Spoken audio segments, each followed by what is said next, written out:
On a clear morning in September, the world focused its attention on London for the grandest and most solemn of events.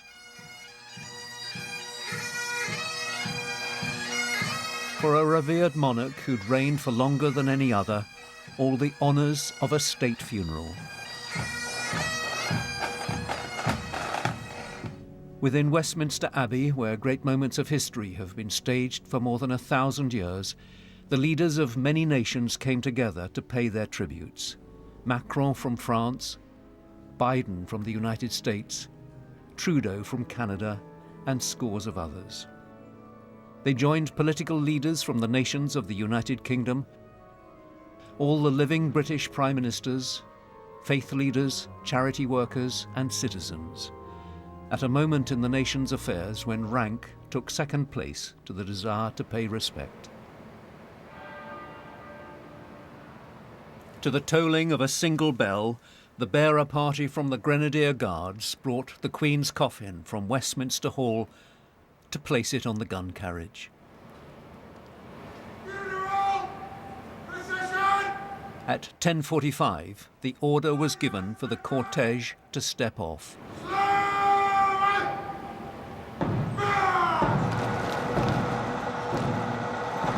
Walking behind the coffin, the King, his sister, the Princess Royal, his two brothers, the Duke of York and the Earl of Wessex. Behind them, the Prince of Wales and his brother, the Duke of Sussex.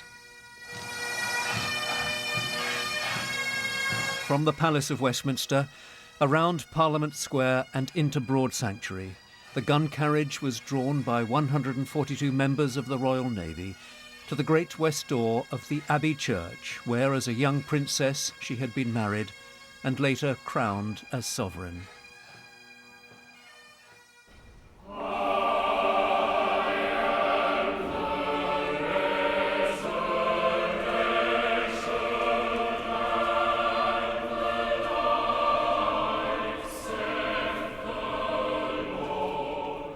As the coffin was borne up the Abbey's central aisle, among the family members walking behind, two small figures, Prince George and Princess Charlotte, aged 9 and 7 respectively, attending this most solemn of state occasions. On the coffin, a wreath with rosemary for remembrance, myrtle, the symbol of a happy marriage, and English oak, symbolising the strength of love. And a card handwritten by the King in loving and devoted memory, Charles R. In profound thanksgiving, we come to this house of God. We gather from across the nation, from the Commonwealth, and from the nations of the world, to mourn our loss, to remember her long life of selfless service.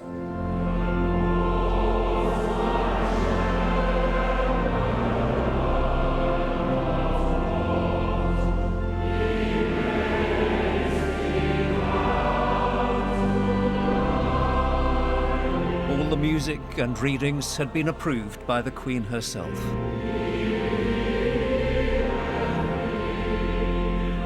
They included a hymn sung at her wedding. In his sermon, the Archbishop of Canterbury spoke of a life devoted to duty. People of loving service are rare in any walk of life.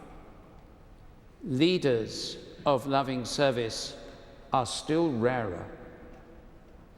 But in all cases, those who serve will be loved and remembered when those who cling to power and privileges are long forgotten. The grief of this day, felt not only by the late Queen's family, but all round the nation, the Commonwealth and the world, arises from her abundant life and loving service, now gone from us. She was joyful, present to so many, touching a multitude of lives.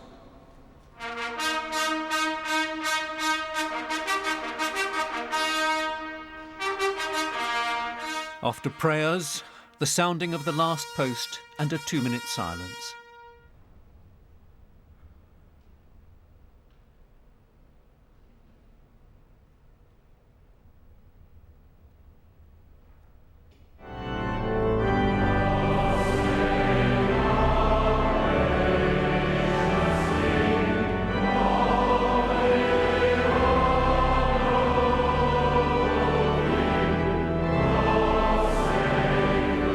The national anthem was sung, and the coffin was borne from the Abbey on the shoulders of the Grenadier Guards.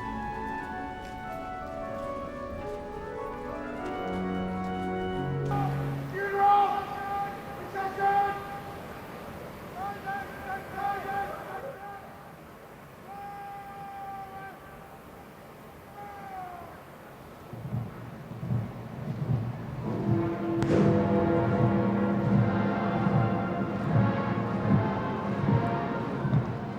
As the funeral procession set off through the great streets and avenues of ceremonial London that she knew so well, a field gun fired in Hyde Park.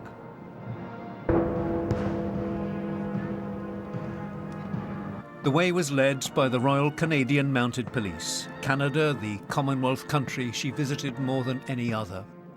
It included military detachments from across the Commonwealth, recipients of the Victoria Cross and George Cross, and health workers from the NHS.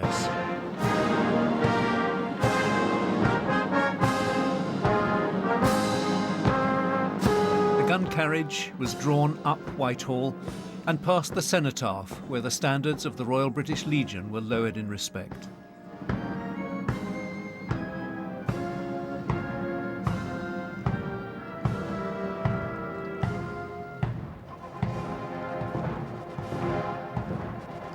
Following behind the cortege in a vehicle, George and Charlotte, with their mother and the Queen Consort.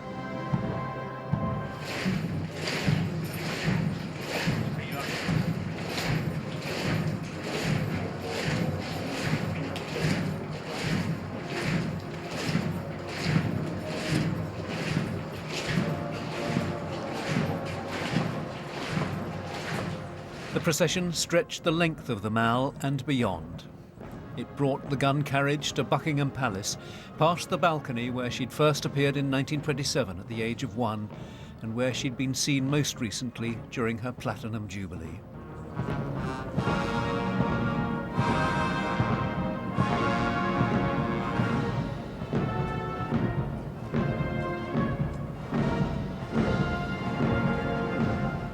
Constitution Hill to Wellington Arch, close to her childhood home on Piccadilly. The military detachments and the bands were drawn up.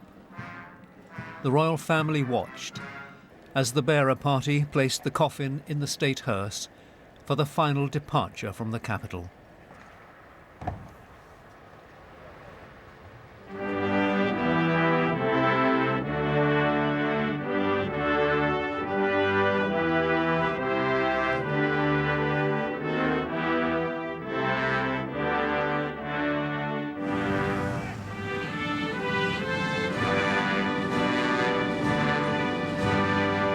The streets of central London had been cleared of all traffic, but the pavements were full, lined with many thousands of spectators who wanted to witness this final journey of their late Queen to her beloved Windsor Castle.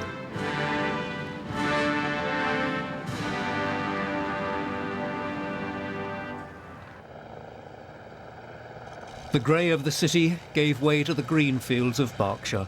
The long walk leading up to the castle was crowded for as far as the eye could see. The hearse was flanked by foot guards with their rifles reversed and accompanied on a rural road by the pipes and drums and a sovereign's escort of the household cavalry. The hearse made its way up the long walk. In places, the crowds were standing 20 or more deep.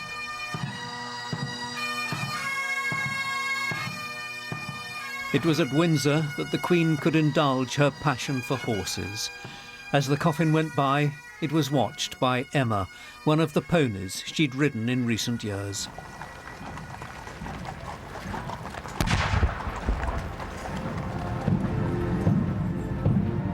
As the hearse entered the main quadrangle of the castle, 2 of the Queen's corgis had been brought out by the Queen's staff. Watching the coffin's arrival at the castle, the King and other members of the family.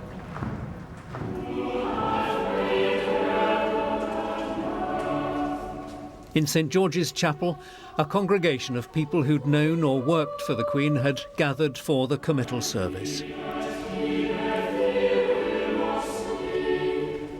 This is the chapel she had known as a girl, where she had worshipped as an adult, and where now she will be buried.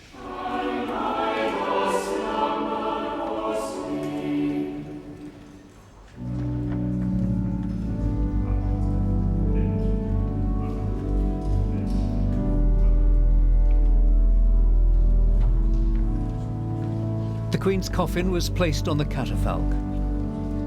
The Dean of Windsor spoke of her uncomplicated Christian faith and her reassuring presence. In the midst of our rapidly changing and frequently troubled world, her calm and dignified presence has given us confidence to face the future as she did, with courage and with hope. At the conclusion of the service, the instruments of state, the imperial state crown, the orb and the sceptre, which had been presented to the Queen at her coronation, were removed from the coffin and placed on the high altar.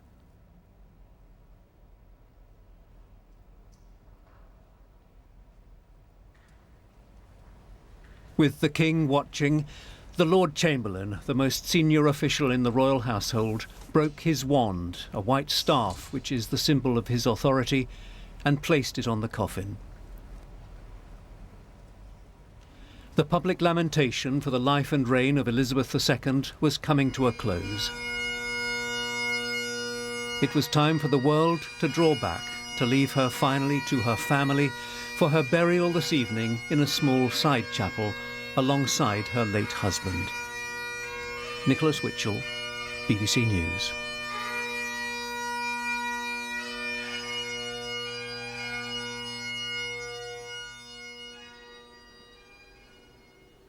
A haunting sound and a haunting image. Well, inside Westminster Abbey, alongside the royal family, prime ministers, presidents and dignitaries, was the right worshipful Lord Mayor of Westminster, Councillor Hamza Tawzal, and he's here with us. Thank you so much, Lord Mayor, for joining us. You were at the lying-in